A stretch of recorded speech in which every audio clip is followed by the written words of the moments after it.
going up, our interest rates going up. Chris Leslie. Well, first of all, I'd take issue with you that there's one sort of universal view in the city. I've seen Citibank, for example, today have published their expectations. They do not say that they have any more concerns about a Labour government than a Conservative government when it comes to those market fundamentals. But ultimately, what they want is a plan that is going to succeed. Now, we know that the Conservative plan to simply look at public spending cuts as the only device for dealing with the deficit has failed. They had 5 years to deal with that, and it's so awry. I mean, we're looking at doubling the pace of cuts on their plans next year.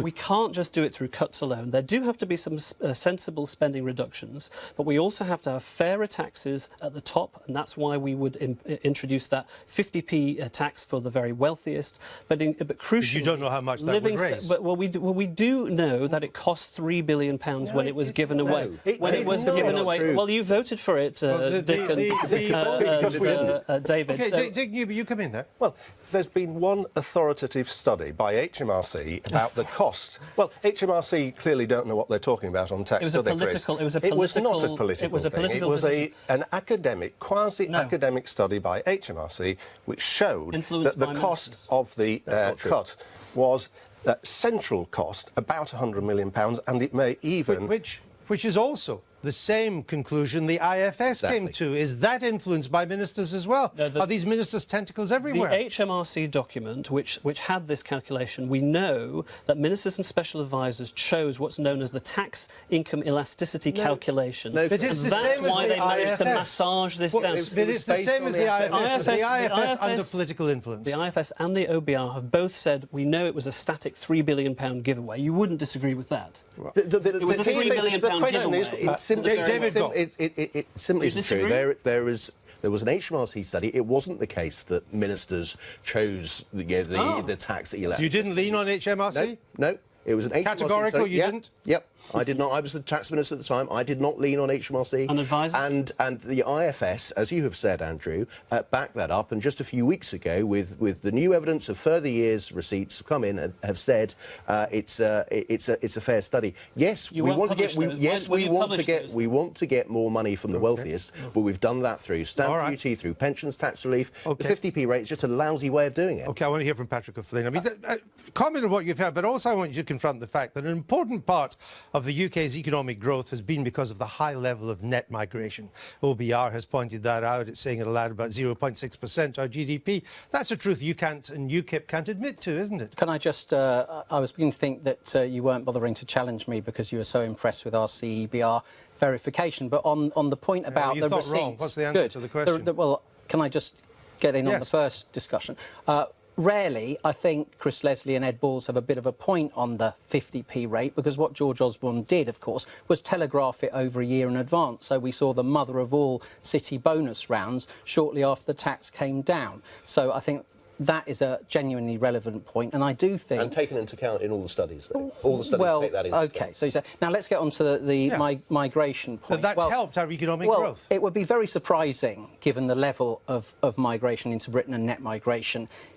It would take all the migrants coming in to do absolutely nothing, not to raise GDP at all. The point is GDP per capita, isn't it? And I think you'll find, for instance, the minutes and indeed the report of the Treasury Select Committee into the autumn statement made the point that about 2/3 of EU migrants, for instance, coming into Britain are going into unskilled and semi-skilled work. And that still helps growth. No, but we're talking about GDP... and semi-skilled people contribute to economic growth? Well, they don't contribute. They can't contribute net to the improvement of the public sector deficit, which is the key thing, because the consumption of public services plus the in-work benefit bill is going to massively overshadow the tax contributions. You're shaking your head, Stewart Hosie. I'm shaking my head. I saw the figures for Scotland recently, and half of the adult migrants into Scotland, for example, are educated to degree level or above. So I think it's not the same as being employed in graduate education. But can I answer Robert's question about interest rates? It's actually incredibly important.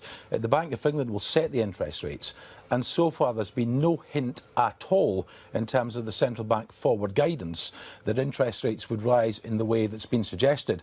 And well, that's because they can't make what would look like a political judgment about who's going to win the election. In an election campaign. Indeed, but to go further than that, everyone is talking, and you know this, Robert, about something which might be the new normal. There's no indication of interest rates rising at all or more than a tiny amount over the next few years, if circumstances remain unchanged, and of course they might. Well, that could change if we have a Labour government in hock to the SNP and you have a much looser fiscal policy. Then the bond markets may want to have their say and demand a lot more for you to get your debt away. Well, perhaps... Have you taken that into account? I have, and I think what's really important in this, Andrew, is what we've said, a 0.5% real terms increase in public expenditure to end austerity releases 141 billion of expenditure over the Parliament, but because the debt and deficit still falls, as the National Institute of Economic and Social Research said, Jonathan Portes, it is fiscally sustainable. We believe this is fiscally responsible while lifting the squeeze on ordinary... all right, I want to put a question to you, Chris Leslie, because Mr Hosie there is talking about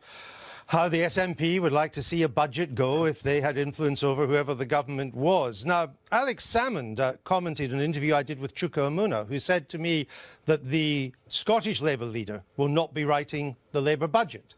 That's what he said to me, Chuka Umunna. Alex Salmond quotes him on this. It's in the 13th of April. He says, the Scottish Labour leader will not be writing the Labour budget, but then I knew that already, because I'm writing the Labour Party budget. What do you say to that? It's total nonsense, and I disagree profoundly with the points that Stewart just made when he talked about the additional borrowing. We've been very, very clear. We do believe in making sure that we get the current budget into surplus as soon as possible as we can in the next Parliament. It's very, very important. Every one of our pledges in the manifesto does not involve additional borrowing. So you couldn't do a deal with Stewart Hosie on this? Why would we tie up in any way with Stewart and the SNP when we disagree so profoundly with them on the need to make sure that we have fiscal responsibility? Well, hang on a second. Your fiscal rules are framed in a way, according to the IFS, which are completely consistent with the SNP. Absolutely not. No. Well, so the IFS are wrong about this, are they? No. If you think that Stewart's proposal there for additional borrowing is something that we would go along with, you're completely wrong. But now, hang on a second. You are narrowing down what you say in your manifesto. Your manifesto is very clear that you will get the debt and the deficit down every year and the debt down by the end of the Parliament. And as I say, the IFS says that is broadly consistent with the IFS's plans. We believe in making sure that we will get the deficit down every single year, but we will never go down the route of the full fiscal autonomy with 7.6... No, that's a different issue. I'm sorry, that's a different issue. I want to go to Stewart Hosie because this is quite an important quote from his former leader and could be the leader in the House of Commons after this election. Alex Salmond, I'm writing the Labour Party budget. Is he getting above himself? I think he was having a bit of fun. I think the key thing... Really? Did you laugh? I thought it was quite amusing, but I think the key thing, and it's what Chris has just said, our plan sees the deficit fall every year in this Parliament down to 1.6% of GDP in the final year, and essentially sees the debt fall as a share of GDP every year down to 76.2% in the final year.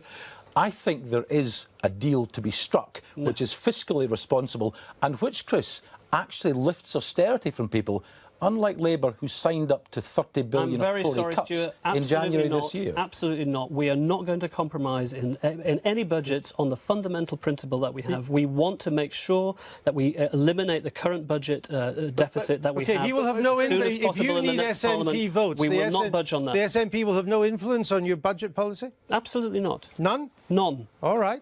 I want to come to you, because we've done a little bit about Labour. I want to come to the Conservative position. Now, you boast about your so-called long-term plan. But what's happened in this election campaign is that it's morphed into a magic money tree, and it's sprouting a mass of uncosted spending rises and tax cuts, hasn't it? No. If you look at what we have done over the last Parliament and then look at what we have said over the course of this campaign as to what we want to do in the next Parliament, there's a great deal of consistency there. Over the last Parliament, we've increased spending on the NHS by £7.3 billion in real terms. Over the next Parliament, we want to increase it by £8 billion. In the last Parliament... Unfunded? We found it in the last Parliament. Where are you going to find it now? Well, look, in the last 5 years... No, we know what happened in the last 5 years. Where will you find it in the next 5 years? It's very relevant. In the last 5 years, we've found it, and the way we've found... Hang on a second, but the IFS says that the cuts that you propose in the first 2 years of the next Parliament are, frankly, incredible. They don't believe the cuts that you're going to make in that period. So why should anybody believe you're going to find this $8 billion if you don't even know how those cuts are going to be delivered? The cuts are going at the same pace because what the IFS are doing is assuming that the £30 billion which we voted on and which we were talking about earlier will all come from departmental spending. What we're saying is 13 billion comes from departmental spending, 12 billion from welfare reform. But welfare reform, which you haven't detailed. And in terms of the 13 billion, that is going at more or less the same rate we've gone over the course of this Parliament. So to come back to your question, Andrew, we have found savings. For example, we've reduced the cost of running government by £20 billion over the course of this Parliament. That'll be more difficult next time. Well, I think there's still the opportunity through making use of technology. Well, you froze wages last time. That's going to be more. I mean, it's not just the 8 billion. You've promised 12 billion in welfare cuts. You won't tell us what these are. 8 billion for the NHS. You ain't going to tell us where that comes from. And between 7 and 10 billion in unfunded tax cuts. It comes to roughly 30 billion now growing on this magic money tree. Well, which I want to know where you're hiding it, because we'd all like to get a share. We found 7.3 billion in the last Parliament for the NHS. We'll find 8 billion in the next one. From where? We found 21. From where? We found 21 billion pounds worth of welfare savings in the last Parliament. You've we'll find done. 12 billion want in to the know next Parliament. How you're going to do it in the next 5 years? An answer so far comes there none. I'll give you another chance. Well, we've made it clear that the NHS is a priority for us. We believe we know that. because of the demographic pressures, we have to find more resources for it. We're committed to the £8 billion. It's just sophistry. Honestly, not at all. but this is monopoly money, David. You really have to come clean and spell out how you will fund promises that you're going to make. Now, you're sort of indicating that your 8 billion of NHS comes from growth. Is this what's going to be happening in the future? It's a priority for us. From growth? It's a priority to find that money on 8 billion. All of those growth and if we don't find it, then we can't deliver the Simon Stevens plan, All of those Chris. growth figures have been already factored into the OBR forecasts for the next few years. So if it's not from growth, where are you getting that magic money? We have got to find the money for the NHS. The Conservatives have been clear. Absolutely, we've got to find it. We found £7.3 billion. That's our record. That's what Conservatives... All right.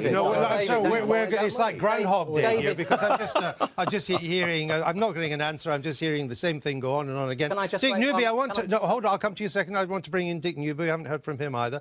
I'm slightly puzzled, because there's a general feeling outside the Labour Party or the Scottish Nationalists that the economy is actually doing rather well, and that the coalition deserves some credit for that. You can make up your mind how much. But you've now positioned yourself, the Lib Dems, as the party of opposition inside the government. And as a result, nobody gives you credit for this recovery. The Tories are getting all the credit. Isn't that a huge blunder? Well, we haven't positioned ourselves as the opposition within the government. Actually, really? Our plans are more consistent with the sort of approach this government's taken than either my point Labour is the or credit. the You're not getting any... Well, the polls show that you're not getting any credit. Times poll 2014, 65% said the credit for the recovery goes to the Tories, only 35% to the Lib Dems. Well, we're spending all our time in this election trying to explain some of the things that we prioritise, which we're very pleased that our Conservative colleagues reluctantly initially accepted, like increasing the tax threshold. But we're in this extraordinary position, Andrew, that on the one hand the Conservatives are spending lots of money, can't tell us where they're getting it from.